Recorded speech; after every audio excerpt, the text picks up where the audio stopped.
Hi everyone, Jasmine here, and thanks for jumping on for our June blogging Q&A. So for those of you who this may be your first time, I do this once a month. One moment, looks like I have some feedback. Give me 1 second here. There we go. I had a video open. Um, so what was I saying? I do this once a month, and what I like to do is answer your questions in real time. So what I do for that, I read through the chat. So if you have any questions, go ahead and post them there, and I will make sure to get them answered for you. Now, depending on how many questions we get, I also have a topic that I like to discuss. So I come with a different topic every month. Usually something that's top of mind, something that I've been working on my blog personally, and I bring it to the table to discuss with you all and just share any tidbits that I've come across and keep you guys up to date with everything that's happening in the blogging world.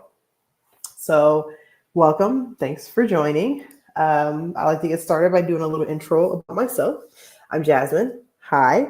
I've been blogging for almost, what would it be, 13 years? No, nope. Yeah, 13 years. I've been blogging for 13 years. Wow, that's so crazy to think about.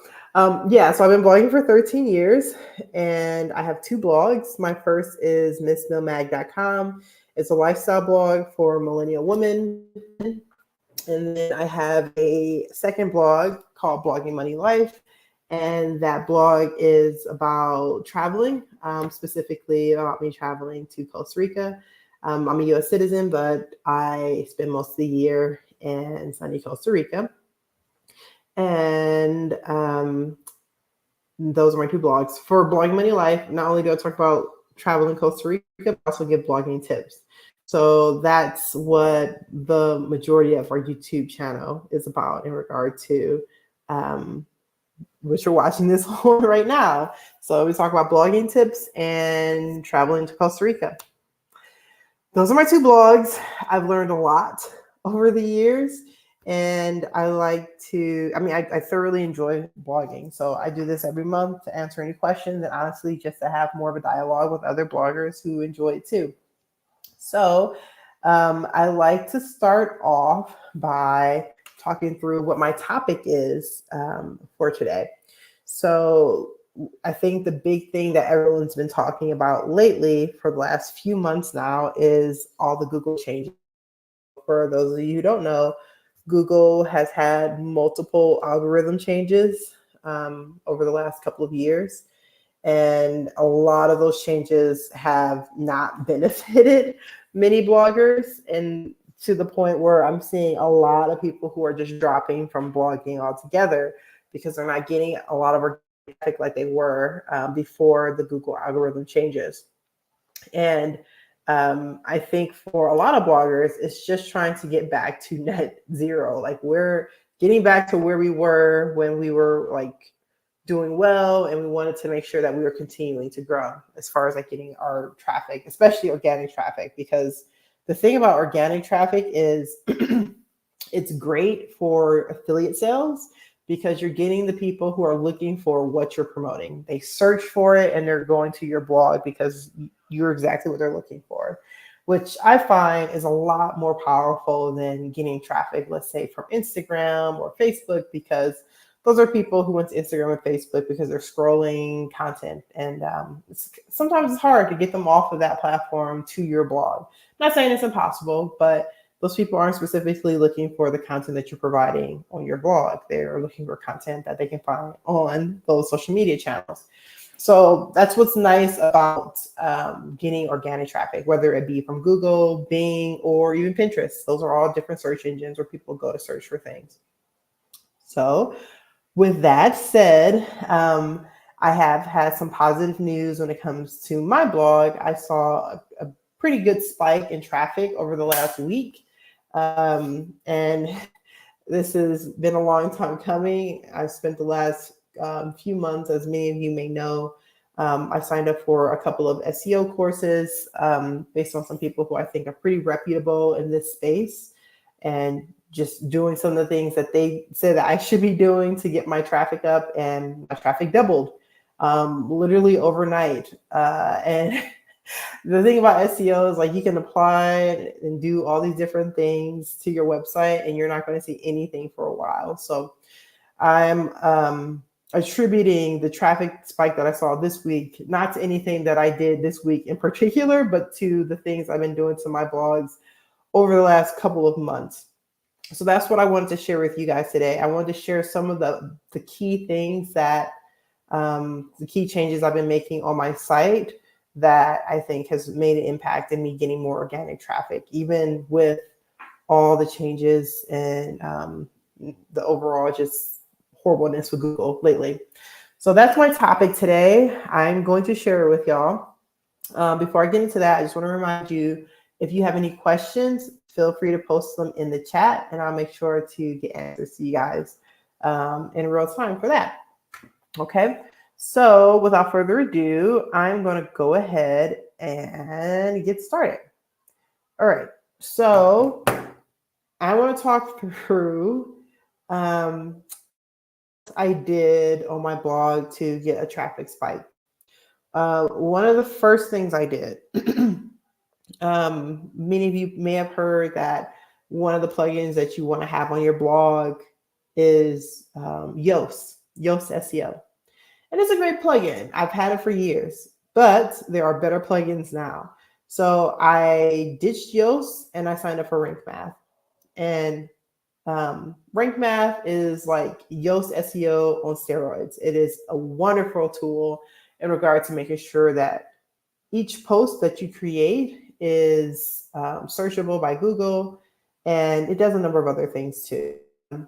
So what you want to do is download the Rank Math plugin. They have a paid version, but you can do the free version, and that works just as well as the paid, in my opinion. Don't remove Yoast until after you get everything moved over from Yoast into Rank Math. So you can take all that data that you've been creating with Yoast SEO, as far as like putting in your keywords and making sure that your meta descriptions and things like that are moved over. So you can do that. It does it automatically when you go through the setup wizard. And it has some other perks too. There's a number of things, like settings within Rank Math that you can set up that are pretty awesome. Something I noticed with Rank Math that I thought was amazing is you have the ability to submit your website, any link on your site, to Google. So one of the strategies I've talked about in the past is when I publish new content, I take the link to that new content and I submit it on Google Search Console, because I want Google to crawl that page. I don't want to wait for Google to come to me and crawl the page. Well, Rank Math, one, does it automatically, but you also have the ability to bulk submit posts to not just Google, but to Yandex, to Bing. It does all of them at the same time. So something I noticed, like since I added Rank Math, I'm now getting organic traffic, well, more organic traffic from Bing and from Yandex that I wasn't getting before. So Rank Math is a free plugin. I highly recommend you sign up for it, and it's going to change your world when it comes to just getting better traffic organically on your website. Like I mentioned, they have a paid version, but the free version works just fine. I'll give you guys a link. It's not an affiliate link for me at all, but it's there so that you guys have it for ease. So there's the link. You can go to that website and you can download it for free. So that's the first thing I did. And there may be some things that you have to do after you download the plugin, where you have to go, after you set it up, you have to go through all of your content and see what has a passing score. Because something I'm learning is that I had a lot of passing scores in Yoast that aren't a passing score in Rank Math. And this is a good thing, because it's showing me this is why you're not getting organic traffic, because you're thinking your content was okay to go according to Yoast, and it wasn't. So yeah, you do have some work to do to go through each blog post and make sure that it's SEO ready, but Rank Math is a great plugin to do that.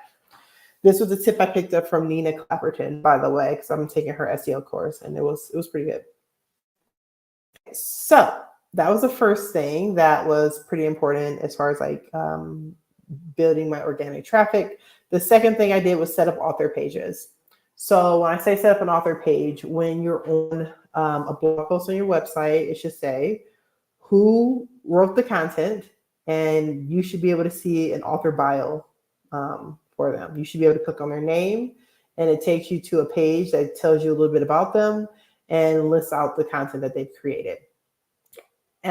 This used to be a default setting on my website that I just kept. And I got rid of it at one point because I felt like it was just taking up space. And this is something that Google has said over the last couple of years, actually, that you should be doing. They want to know that you're an expert in what you're talking about, and they want to know if this content is credible. And having an author there, along with a bio about them, is important. Even more important if you have a website where you're taking guest posts or you have several writers on your team that's writing content. It's good for them to share bio so they can show what their expertise is, and it gives them credibility on how they're going to rank on Google. So if you don't have author pages set up on your website, that's something that you definitely want to do. So I highly recommend setting up author pages.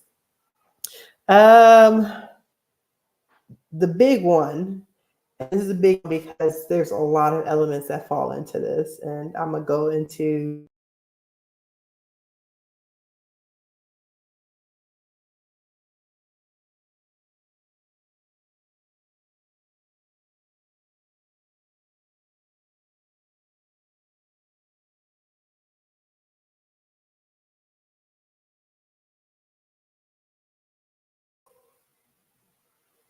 Hey everyone. Sorry about that. I don't know what happened. I just got kicked out of the video. I think my internet was being funky, but I'm back now. So if you can't hear me or can't see me, please let me know. But I should be back now. Let me know. Okay, so I was just getting ready to go over one of the big things that I thought was that played a big role in me getting more traffic to my website. I already talked about adding the plugin Rank Math, and that has been huge for my site. The other is setting up author pages on your website if you don't already have that. And the third thing I wanted to talk about is fixing your website errors. And for this one, I'm going to spend a little time talking through that because there's a lot that goes into the website errors. And honestly, this is what I have a developer who's been working with me on this, and this is where he spent most of his time. I told you I've been blogging for 13 years. My blog is 13 years old, so there's a lot of cleanup. I have over 2,000 blog posts, and we are publishing multiple posts. We're publishing multiple posts a week. So there's a lot to go through and a lot to clean up. So I'll go through some of the things that we were fixing on my site that needed to be fixed. The first is uncategorized posts. If you have uncategorized posts on your website, that's something that you want to make sure that you are fixing. They should be categorized. And I know sometimes we just don't uncheck the uncategorized. I had quite a few uncategorized posts I had to go through and make sure they were in the right category. So that's something you want to do. You want to make sure that your images have alt tags. We had a number of images that did not have alt tags, and that means that they're not searchable on Google if they don't have alt tags. So if someone's searching for an image and you don't have alt tags on it, you're not going to come up. So that was a big one. Another error that we had to fix is broken links, specifically broken links when it comes to affiliates, because that is huge. The thing about affiliates is, as much as I love being able to bring in income with them, they change every single day. Like, there are more broken links every day, even if you fix the ones from yesterday. So that is a constant struggle, like making sure that you're keeping any broken links up to date. So that was a big deal. One thing I will say is I do use a tool called Lasso, and what's great about Lasso is it's kind of like it's like a URL shortener, and it allows me to make pretty links. So instead of me having a really ugly affiliate link that says, website.com/Jasmine123567 is as my URL, it'll say missbillmag.com/rank math, for example, for rank math. So they make them really pretty, and it also keeps track. So for any pages that has rank math in my has the affiliate rank math on my website, if that link ever breaks, I can change it within Lasso, and it fixes it on all 50 or so pages at the same time. So that's a huge benefit because it saves you a lot of time when it comes to fixing broken links on your site. So I highly recommend using a tool like Lasso. I see we have a question here. I'm going to answer that, and then we're going to get back to some of the other website errors that I was fixing on my site that helped with me doubling my traffic just this week. So JJ says, now that they will be placing AI content at the top of search, maybe authority is not so important. What do you think? That's a good question. And it's a hard one because whenever I'm taking multiple SEO courses and talking to different SEO professionals, and the way we're thinking about this is not a matter of, oh, we don't have to worry about authority anymore, or we don't have to worry about like getting backlinks and things anymore. It's more like it's important, but it's not as important as it was before.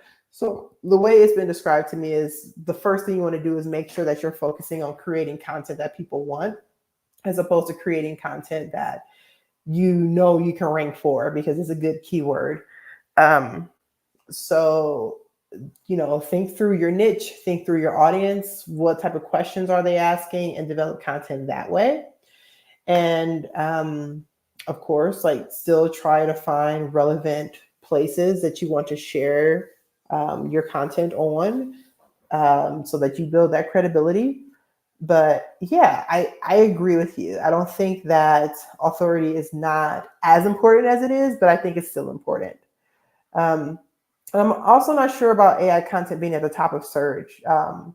I know what I've heard before is that like AI content is not people who are just like saying, write this blog post for me in ChatGPT and posting it on their websites. Those type of sites aren't doing well. But using AI to help with generating content while also like putting your own input in it is where you want to be when it comes to like AI generated content. So you don't want to be a one-click AI creator. Definitely multiple clicks, and then definitely going in and editing your content after. So I don't know if that's exactly true that AI content is at the top of search.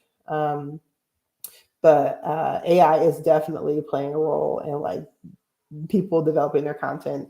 And what I've heard has impacted a lot of people because Google can see when content is generated by AI and you didn't put any of your personality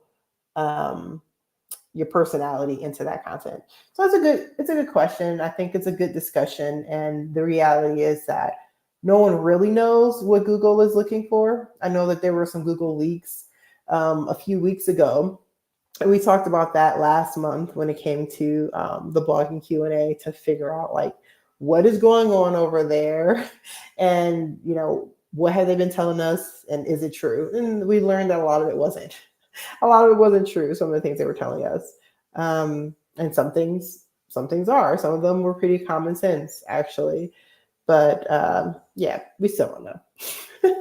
We still don't know exactly what they're doing, what their end game is, and a lot of it is just wait and see. But from what I've understood is that a lot of it is just focusing on creating content that we know our audience will want to read, using that first, and then focusing on getting into rank after, as opposed to the other way around, which is how a lot of us have been doing it for some time now, like focusing on the keyword first and then creating the content.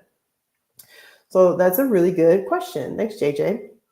You guys, if you have any other questions, feel free to post them in the chat and I'll make sure to get answers for you. I see Lurlene's here. Hello. Hi, Lurlene. Thanks for joining. Oh, she says, sorry, I'm late. No worries. No worries. Oh, great. Let's see. We have some more questions. How do you get keyword ideas that are easy to rank for? Good question. I think many of you are going to know what I'm going to say, and it's Rank IQ. That's right. I love Rank IQ. It's a really cool tool. It's pretty affordable, and they just give you a list of different keywords that you can rank for. Now, what I will say is you don't want to just grab the keyword and just go from there. Based on a lot of the feedback that I'm seeing from people who use Rank IQ now, and they're asking the question of, do I still use it? Because Google is saying that we shouldn't focus so much on keywords. You definitely want to make sure you are spending some time on picking the right keywords. Don't pick a keyword just because it's easy to rank for. Pick a keyword that is very relevant to your niche that you're writing about. Here's my affiliate link. I'm posting it here for Rank IQ. It's a huge part of my blogging strategy, 100%. It's where I start writing my content within Rank IQ. And after I get a passing score there, I move it to my website and then I edit it from there, as far as like putting my voice into it and making sure that it is relevant to my audience. So, good question, Brian. Let's see. Marlene says, I just heard a trick for blogging. And he said, and then make plans for that keyword in Pinterest. Yes, Pinterest is definitely where a lot of people are putting their focus on right now. And that's not to say that Google still isn't a good place for us to get organic traffic. I'm getting a good portion of my traffic from Pinterest, but Google is still my number one place where I'm getting traffic. Even I'm getting more organic traffic now from places like Bing and from Yandex and from DuckDuckGo. And even with me supplementing with those other search engines, I'm still, it's not even like a comparison to how much organic traffic I get from Google. So what I will say is spread it right across the board. You know, you don't want to be stuck where you're getting a huge chunk of like majority of your traffic from one place at all, because, you know, everyone's focused on Pinterest today, but you know, just a year ago, everyone was abandoning Pinterest because they were making changes and we didn't like the changes that they were making. And so people were like, well, let's focus more on SEO. And now Google's doing it. And honestly, like for as long as I've been blogging, we've had this problem. I remember when it was Facebook that was making changes and everybody was pissed about it. And then we went off of Facebook and went to somewhere else. It always happens. It always happens. And if you are spread across all of these platforms, you know, you're just more even keeled to like not destroy your blog when it changes, when something changes about it. And it's going to change. That's the only constant we have, is that change is going to happen. So good thought, Lurleen. But yeah, I think it's a really good idea to focus on Pinterest right now, as well as some other platforms to get more traffic. Loving it. Love the questions. Love the commentary. Continue to post those. And I am going to go into more of some of the things that I was fixing on my website. For those of you who are just joining us, I was talking about how despite all the Google changes and all the weird stuff with people's traffic over the last few months, I've been implementing some things that I've learned from the SEO courses I'm taking and me hiring a website developer. And I saw my traffic double over the last week. And all that to say is not because of anything I've done this week. It's a matter of all the things I've been doing over the last couple of months, and it's starting to pay off. So I already talked about adding rank math, using rank math plugin as opposed to Yoast SEO.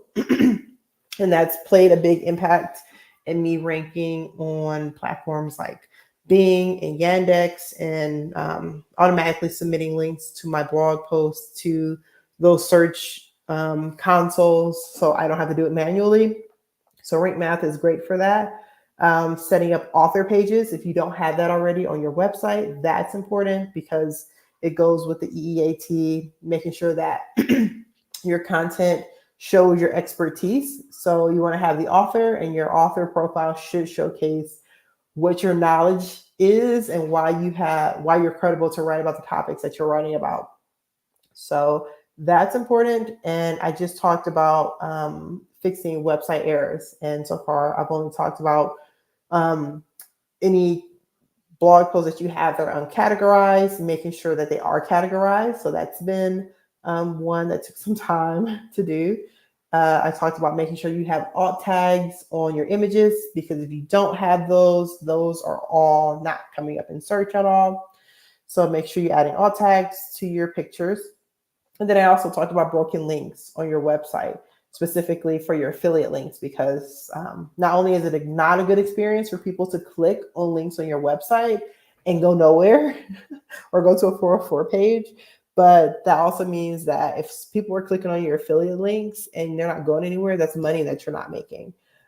So we've been spending a lot of time with fixing broken links on my site as well. So I talked about a tool I use called Lasso that makes it really easy for me to do this across the board. So I don't have to go one article at a time to fix all the broken links. So that's been very helpful. But all these things that I mentioned so far all play a role in where you're going to come up in search, and also just having a good experience for your audience, which could be one and the same, as far as making sure that we're focused on creating good blogs with great content, and also showing up for search on Google. So that's what I talked about so far. I have a number of other website errors I can talk about that we've been working on fixing. I know the broken links were a big one. One thing that we're going to be working on, and we haven't done this yet, is just restructuring my homepage so that I have more, excuse me, I just need to blow my nose. Oh, I'm getting over a cold from traveling, and I'm not there yet. Sorry, guys. So we're going to change my page on my website so that it showcases more of my content for my various categories. We haven't done that yet, so I can't attest to that being one of the reasons why my traffic has increased. But there have been a number of technical things that my developer has been working on that's taken some time. I know he went through and fixed many of the errors that we had in SEMrush. So for those of you who aren't using SEMrush because you're like, oh, it's way too expensive of a tool, I completely understand. But what I will say is that there is a free version of SEMrush that you can use, and you can audit your website for, I think, 100 pages for free. And they'll tell you some of the issues that you have there. And I think for that, if you want to just do the free version of SEMrush, it can be very helpful. And even though it only goes through 100 pages, if you fix those things on your website, and then I think it only scans your website once a month when you have the free version, the next month it'll scan 100 more pages so that you can see what errors you have.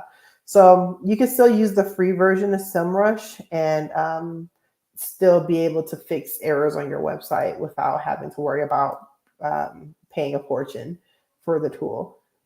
So that's another one I would recommend, just going through to fix a variety of errors that you may find on your website, because if you fix those errors, it's going to make a considerable difference in your organic traffic, but also in you being able to just have a better experience for your audience. Let me see here. I am looking right now to see what other things that I have changed in my SEMrush so that we get more organic traffic. So give me a second here. We have spent some time optimizing old content, and we're doing that on an article by article basis based on how much traffic it's getting, which we have a lot of older content that's starting to get more traffic now because of rank math, because all my content is now being indexed on all the different search consoles. So that means I have to go through and make sure I have a passing score with the rank math. So that has played a role in us getting more organic traffic in general as well. And it's just a culmination of a lot of different things. Like I said, it's been a couple of months of doing this, and it's been a lot, but we're starting to see the payoff because, like I said, our traffic doubled this week from all the different changes and things that we're doing. I'll share one more tip with you guys as far as something that I did that made a big impact on my site, and that is making sure that I have my site set up in a way where it is friendly enough for viewability for advertising. So you may not be on media. You may or may not be on Mediavine already, but what's interesting is that their blog has a lot of good. They have a lot of good tips on how you can improve your website so that you get more traffic to your site. So there's a blog post that they have. I'm trying to find it for you. And they talk about like the sizing for your font, like what font sizes you should be using. And I'm trying to think what else they do. And just some other settings that you should have on your website that's the best experience for your audience. And what's great about it is if you have ads, I guess, of any kind, even if it's not Mediavine, it means that they're being seen more, but also it's not annoying for your audience. So let me just see here if I can find this for you guys. Give me a second. Let's see here. This set up for a blog.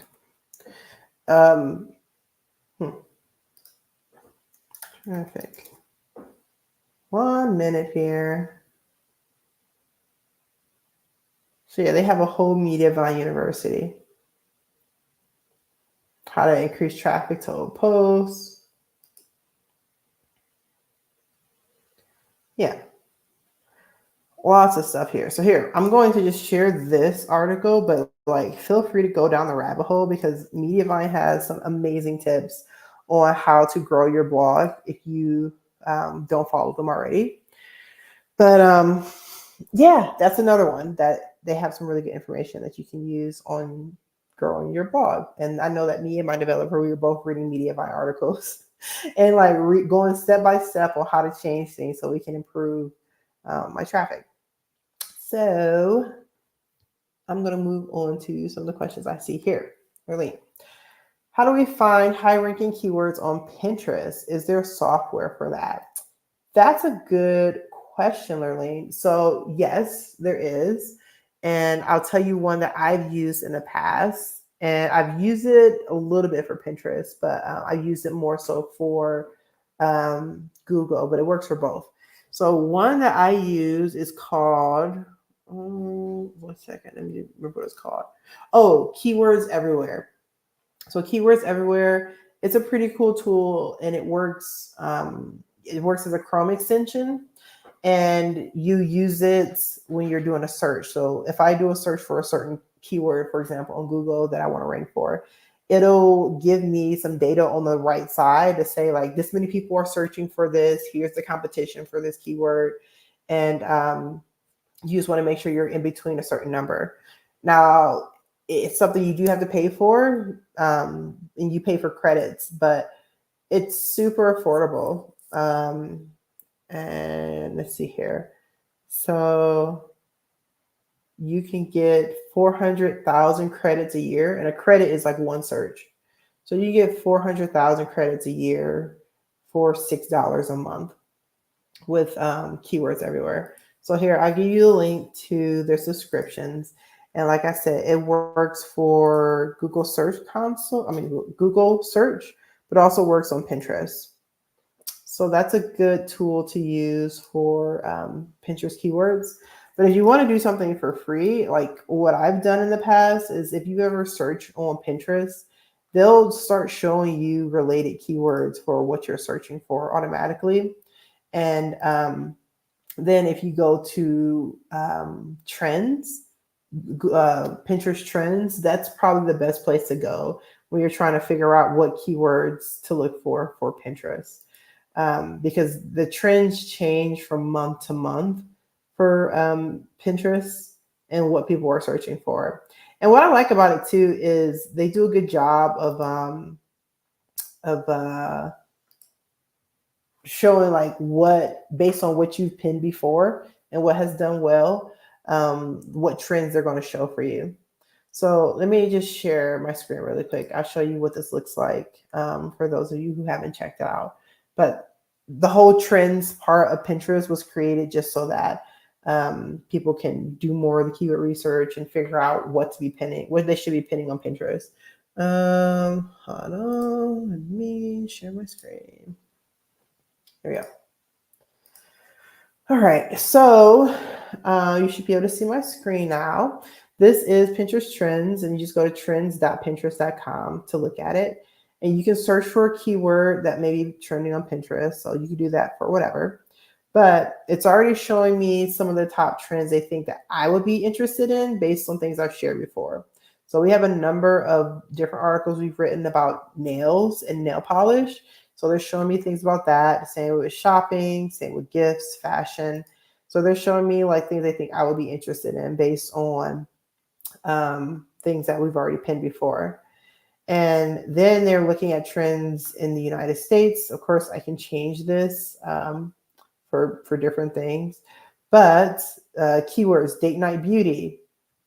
And they see like, yeah, there's a lot of people who are searching for it. This one, Father's Day gift ideas, is dwindling because Father's Day has already passed, obviously. So there's that. There's growing trends. If I wanted to go by the monthly trends for this month, I can see summer nails is on the rise. So that's one I can look into. So let's say, for example, if I clicked on summer nails, it gives me more of a breakdown on how this looks. So it looks like people start thinking about summer nails, I guess like starting in January apparently, and then it really picks up at the end of April when it really starts to shoot up. So I know this for when people are searching for it more, but it's still pretty high right now. And it's actually starting to go down a little bit because we are in the summer now. But it gives me some demographics as far as what type of people are searching for this. Here are the pins that are doing well. So I have an idea of like how this should look when I go to pin some things. And yeah, so it just gives you an idea. If I want to just go by nails in the summer, I can do that as well. And it's going to show me summer nails 2022 corner. I don't know what that is. Glow in the dark nails. Let's see what that's about. All right, so I can look at these side by side now. So it looks like glow in the dark nails isn't doing great compared to what summer nails are, but there are some related trends here. So cute summer nails, fun summer nails, 4th of July nails, simple summer nails. So I can add some of these other ones on here. I'm going to get rid of glow in the dark nails because that one's not doing anything. So yeah, this one isn't as popular, simple summer nails, as summer nails in general. Beach nails. So yeah, this is a good way to do some keyword research for Pinterest if you're interested. Just using Pinterest trends. I don't know how many people are actually using this. And what I don't like is they don't really give you an idea of the competition for these things. But you know, that's a little different with Pinterest nowadays too, because the competition is the people who are paying paying for the pins as opposed to people who are pinning organically. But I have seen some positivity as far as following this and seeing like a rise in like older content I've shared because it's trending right now on Pinterest. So hopefully that helps in regard to your questions on how to go about finding high ranking keywords on Pinterest. Using Pinterest trends if you want to do it for free, and then using keywords everywhere if you want a paid version of keyword research for Pinterest. Okay, so I went through all the things already that I did to grow my organic traffic recently with you all, and I answered a few questions. Are there any additional questions that I can answer for everyone here? I'll give you guys a few minutes here to go ahead and post any additional questions that you may have. So if you have more questions for me, feel free to post them in the chat. And I'll give you guys a minute to think about it. While you're doing that, just a quick reminder that I do this Q&A once a month. So if you don't have any more questions for me today, no pressure. I'll be back to talk with you guys on the last week of July as well. I know I don't have them posted on YouTube yet, but that's something I'm going to get out my next my next push as far as like the next 4 Q&As for the year. So I'll get those out there, and yeah, so you don't have to worry about not having all the questions.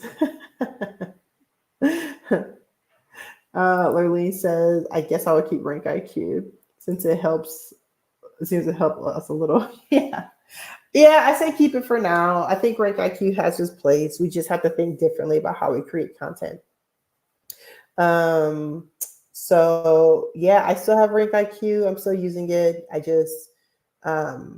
just thinking through how I want to use it. I think Rank IQ plus using Rank Math is making a big impact. I do have some articles that I created in Rank IQ that are in my top 10 articles of traffic right now on my site. So it's still working for me. Not as impactful as it was when I first signed up for it, but it still has its role. Lurleen says, so you aren't using Yoast SEO anymore? No, I am not. I have gotten Rank Math, and I was able to import all my content from Yoast over to Rank Math. And Rank Math is just way more powerful tool. It does so much more than Yoast SEO. And I've heard some of the criticism before too, like with Yoast SEO, there is a little bit of an issue with them. They will over optimize your content to the point where you don't exactly want to have a passing score with Yoast sometimes, because it's just they're going off of old SEO strategies that haven't really been up to date for a while. Whereas Rank Math, it's not. It's way more up to date, but it's just a more powerful tool. Like it does things that Yoast SEO doesn't even dream of doing. I mentioned that one of the tools I like the best is I have the ability to bulk submit a variety of different URLs to Google Search Console at the same time. I don't know if any of you have like taken on the task of submitting links to Google Search Console, but it's a pain in the ass. Like you can only do one at a time, and it'll time out after like 20. It'll say like, oh, you reached your max for the day.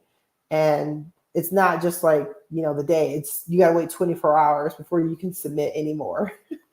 And you definitely can't bulk submit. So being able to do that in Rank Math is super powerful because you're getting all your content out to Google Search Console at once.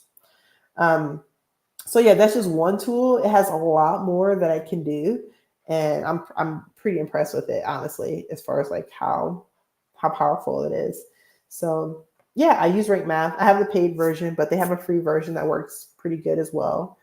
But I highly recommend using it. I think it makes a huge impact, and why I'm seeing an uptick in my traffic right now. So good question, Lurleen. I don't see any other questions here. So I think I'm going to wrap up a little early today. Thanks for everyone who came by to chat with me. And if you have more questions, feel free to post them in the comments. I do reply to comments on the videos like after the fact. So feel free to post them there. And I guess I will see you guys. Oh, I have another question. One more question I'll get answered, and then I'll wrap up. JJ says, if you do old-fashioned authentic blog post writing without SEO, do you think that will even go anywhere? Post based on current info. Oh man, that's such a, I don't know. The thing is, no one knows for sure when it comes to the SEO portion of this. Based on what we've learned from Google so far, that's what they want, right? They want us to get back to being a more authentic content writers, where we are writing content that is for people and not for SEO. But at the same time, SEO is what they've been telling us to do all this time. So it's a little bit of like, okay, I guess you're changing your mind on these things now, but whoever can get with the program is the ones who are there to like to get through it. So from what I'm hearing, yes, it seems so that this is the case, but it's not just writing content that people want to hear. It's also writing the content for people first and then adding the SEO after. So think about it like that. I mean, I think it's still good to do keyword research. It's still good to make sure you're choosing keywords that are relevant to your niche, but you want to make sure that you're asking yourself, is this something my audience actually wants to learn? Is this something they're interested in? Am I saying this in my authentic voice, or am I editing this to a point where it sounds like a robot wrote it? Those are the things you want to be mindful of.